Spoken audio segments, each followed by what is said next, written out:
안녕하세요. 오늘 저희가 좀 깊게 들여다볼 자료가 하나 있는데요. 네, 아주 흥미로운 자료죠. 2026년 1월 17일에 올라온 한 개인 투자자의 블로그 글인데 무려 5년간의 투자 경험이 아주 생생하게 담겨 있어요. 네, 맞아요. 이야기는 2021년에 시작돼요.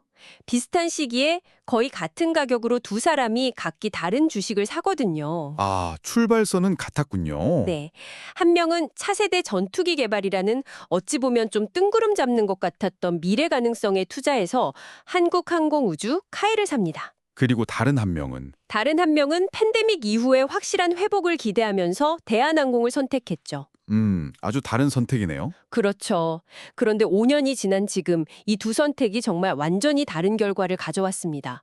이 한 편의 기록을 통해 우리가 뭘 발견할 수 있을지 지금부터 한번 파고들어 보죠. 네, 이게 단순히 어떤 주식이 오르고 내렸나 뭐 그런 결과만 보는 이야기가 아니에요. 아, 그렇죠. 오히려 그 투자 결정의 배경에 깔린 서로 다른 논리, 또 기대 심리 같은 것들, 그리고 단기적인 수익 실현의 유혹과 장기적인 관점을 지키려는 그 의지 사이에 그 팽팽한 심리적 갈등을 엿볼 수 있는 아주 흥미로운 사례 연구라고 할 수 있습니다. 심리적 갈등이요? 네, 특히 2021년에는 사실 누구도 상상하기 어려웠던 거대한 외부 변수가 있었잖아요. 맞아요. 그 변수가 각 산업에 어떤 나비 효과를 불러왔는지 그 과정을 따라가 보는 게 이번 분석의 핵심이 될 것 같아요. 좋습니다. 그럼 이야기의 출발점은 2020년으로 한번 가볼게요. 네, 이 자료를 보면 글쓴이가 이전에 미국 주식에서 꽤 큰 실패를 경험했다고 해요. 아, 그런 배경이 있었군요. 네, 그래서 좀 더 잘 아는 한국 시장으로 돌아왔는데 그때 눈에 딱 들어온 게 바로 한국항공우주, 우리가 흔히 카이라고 부르는 기업이었던 거죠. 사실 2021년 당시에 카이에 투자한다는 건 꽤 용기가 필요한 결정이었을 거예요. 왜 그렇죠? 가장 큰 투자 포인트였던 그 KF-21 보람의 전투기 사업만 해도 자료에 나온 것처럼 불확실성이 정말 많았거든요. 아, 맞아요. 일단 개발에 들어가는 그 천문학적인 비용 문제도 있었고요. 인도네시아와의 협력 관계도 계속 삐걱거렸죠. 네, 맞아요. 정치적인 변수도 많았고. 기술적인 비판도 상당했던 걸로 기억해요. 이제 와서 스텔스 기능도 완전하지 않은 4.5세대 전투기를 만드는 게 무슨 의미가 있냐, 뭐 이런 회의적인 시선이 많았잖아요. 바로 그겁니다. 그러니까 확실한 현재 가치보다는 성공할지 아닐지도 모르는 그 미래에 베팅한 셈이죠. 모두가 글쎄라고 할 때 혹시나에 투자한 거네요. 그렇죠. 이건 뭐 검증된 데이터를 기반으로 한 투자라기보다는 뭐랄까 일종의 신념에 가까운 투자였다고 볼 수 있어요. 만약 KF-21이 성공적으로 개발되고 심지어 수출까지 이어진다면 기업의 가치가 완전히 달라질 거라는 큰 그림을 본 거죠. 리스크가 큰 만큼 기대 수익도 높은 전형적인 성장주 투자 접근법이군요. 맞습니다. 자, 그렇게 글쓴이가 미래 기술에 과감한 베팅을 하고 있을 때 그의 직장 동료는 정말 정반대의 선택을 합니다. 네, 훨씬 더 안전해 보이는 선택이었죠. 당시에는 훨씬 더 합리적으로 보였을 선택지, 바로 대한항공이었죠. 이 동료분은 뭔가 확실한 근거가 있었던 것 같아요. 네, 동료의 논리는 회복과 통합이라는 두 개의 아주 단단한 기둥 위에 서 있었어요. 회복과 통합이요? 네, 첫째는 회복인데 이건 2021년 시장의 가장 큰 화두 중 하나였던 리오프닝과 딱 맞닿아 있습니다. 아, 리오프닝주. 기억나네요. 당시 정부들이 뭐 백신 여권 만들고 트래블 버블 같은 걸 논의하기 시작했잖아요. 네네. 끝이 안 보일 것 같던 팬데믹의 터널 끝에서 빛이 좀 보이기 시작하던 시점이었죠. 바로 그때죠. 그러니 멈춰섰던 해외여행이 다시 시작되면 항공산업, 특히 1등 기업인 대한항공의 주가는 당연히 제자리를 찾을 거라는 믿음, 이건 아주 합리적이었어요. 충분히 그럴 수 있겠네요.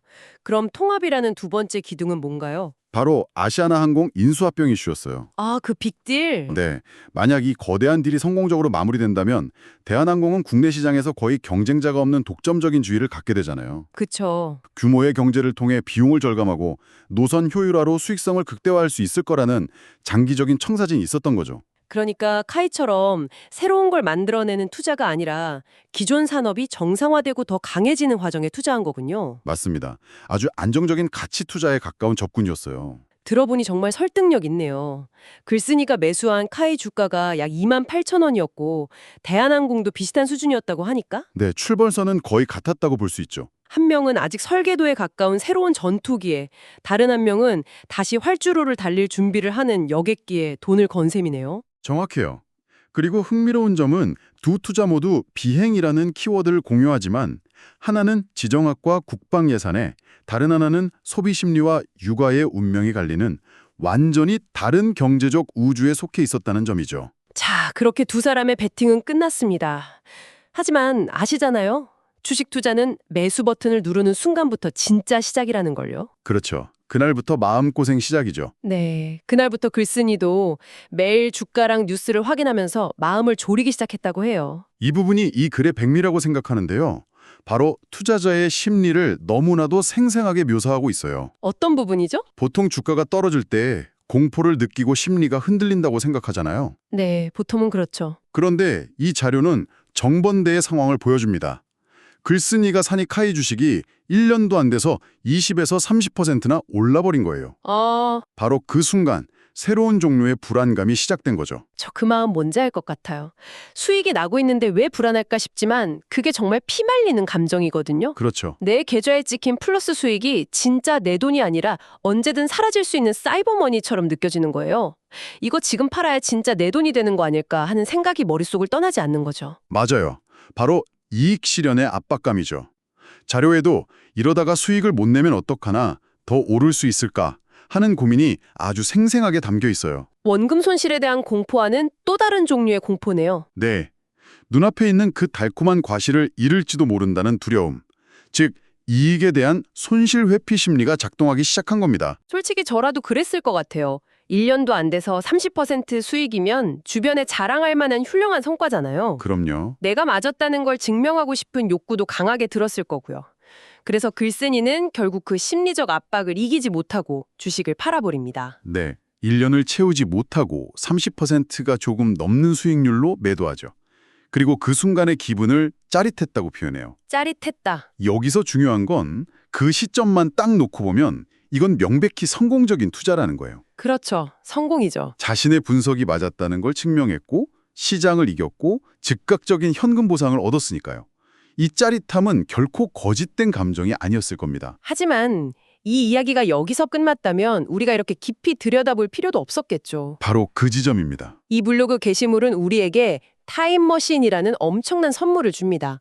그 짜릿했던 단기적 성공이 5년이라는 시간의 프리즘을 통과했을 때 어떻게 보이는지. 네, 현재 시점인 2026년 1월로 돌아와서 결과를 확인해 보죠. 정말 놀라운 결과가 기다리고 있습니다. 네, 28,000원 정도에 샀던 한국항공우주 주식이요. 5년 뒤 현재 15만 5,900원이 되었습니다. 이야, 계산해보면 거의 6배 가까이, 정확히는 5.5배 이상 오른 거죠. 엄청난 차이네요. 자료에 나온 예시처럼 100만 원을 넣었다면 5년 만에 거의 600만 원이 되었다는 뜻이에요. 잠깐만 생각해봐도 아찔해요. 글쓴이가 느꼈던 그 30% 수익의 짜릿함이 사실은 앞으로 오를 거대한 계단의 첫 한 칸에 불과했다는 거니까요. 첫 계단에서 뛰어내린 셈이네요. 그렇죠. 나중에 그 계단이 에베레스트 산만큼 높았다는 걸 알게 된 심정이 어땠을까요? 정말 상상하기 힘든 감정일 것 같아요. 그런데 이 자료는 이런 극적인 반전의 배경에 2021년에는 누구도 쉽게 예상하지 못했던 거대한 외부 요인이 있었다는 점을 짚어줘요. 네, 바로 우크라이나 전쟁입니다.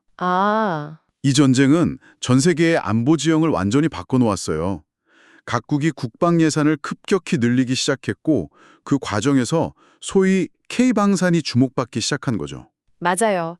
특히 폴란드 같은 국가들이 한국산 무기를 대량으로 구매하면서 네, K방산의 가성비와 빠른 납기 능력이 세계적으로 증명됐어요.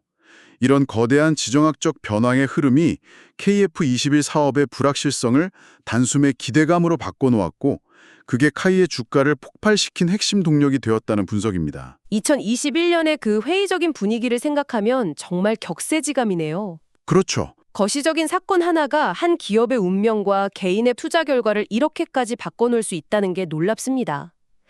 자, 그럼 시선을 돌려서 동료가 선택했던 합리적인 투자, 대한항공은 어떻게 되었을까요? 네, 그게 또 궁금하죠. 5년이라는 장기적인 관점에서 보면 분명 빛을 봤어야 하는데요. 대한항공의 주가는 2021년 하반기까지는 카이와 비슷하게 오르는 듯 했지만 그 이후로는 계속 힘을 쓰지 못했어요. 아, 그렇군요. 5년이 지난 지금은 2021년 매수 가격보다 오히려 10% 정도 낮은 상태라고 합니다. 오히려 떨어졌군요. 네, 물론 아직 아시아나와의 통합이라는 가장 큰 이벤트가 완전히 마무리되지 않았을 수도 있고 고유가나 경기 침체 같은 외부 악재도 있었겠죠. 하지만 적어도 이 블로그 글이 쓰인 2026년 1월까지의 5년만 딱 놓고 보면 그 합리적이었던 장기 투자는 아직까지는 기다림의 시간이 되고 있는 셈이에요. 정말 극적인 대비네요. 불확실한 미래 기술에 대한 공격적인 투자는 예상치 못한 외부 변수를 만나 엄청난 성공으로 이어졌고 안정적인 회복에 기반한 합리적인 투자는 아직 제자리 걸음인 결과로 나타났어요. 5년 전 두 사람의 선택지를 놓고 보면 아마 대부분의 사람들이 대한항공 쪽이 더 안전하다고 생각했을 거예요. 당연하죠. 하지만 투자의 세계에서는 이처럼 합리적인 예측이 항상 단기적인 결과로 이어지진 않는다는 걸 보여주는 아주 생생한 사례네요. 네, 맞습니다.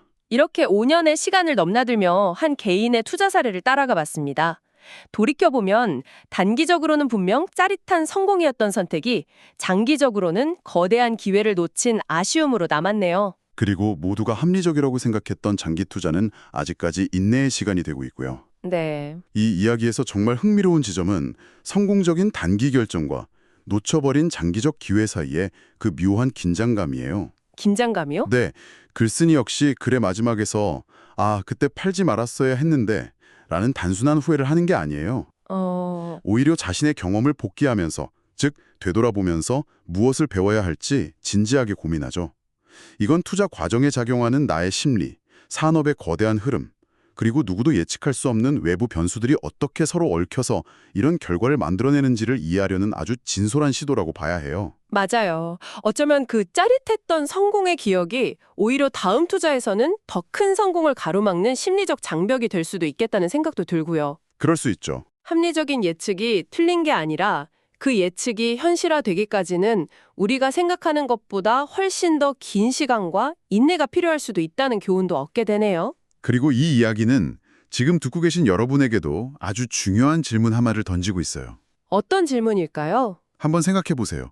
글쓴이는 주가가 오르고 있었기 때문에 심리적 압박을 느껴서 주식을 팔았어요.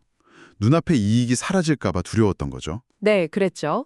그렇다면 만약 반대로 주가가 계속 떨어지고 있었다면 어땠을까요? 아, 손실을 감수하며 버티는 것이 더 쉬웠을까요? 아니면 손절매하는 게 더 어려웠을까요? 정말 어려운 질문이네요. 우리를 더 힘들게 하는 것은 어쩌면 눈앞에 이익을 잃을지도 모른다는 그 달콤한 공포인가요? 아니면 이미 발생한 손실을 내 손으로 확정해야 한다는 그 쓰라린 공포인가요?